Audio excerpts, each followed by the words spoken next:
E datemi i piedi, e voglio i piedi. Io per i piedi farei di tutto, anche perdere la stima di me stesso. Io sono feticista e vi leccherò i piedi a tutte le ragazze che c'hanno i decolleté. Non sappia adesso io che cosa dico, scegliendo te un piede per amico, ma il mio destino è vivere i piedi che siano tutti i giorni sconosciuti. Leccare, odorare,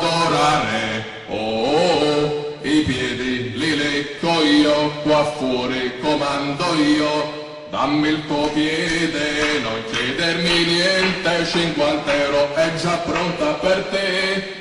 Levata scarpa e dammi la cazzetta e fammi allacca tutto opera. Allora Peppe, prossimamente ci sarà in produzione la tua canzone Piede al posto di Male, che è il plagio di Rosario Miraggio.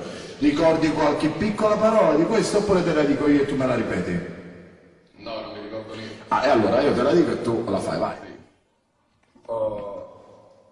Il sapore del callo, ma che gusto perfetto. Il sapore del callo, ma che gusto perfetto. Ci fai tu per ci voglio allacca. Che lo cugalla sotto la lingua fa. Non so capace più marrapusa.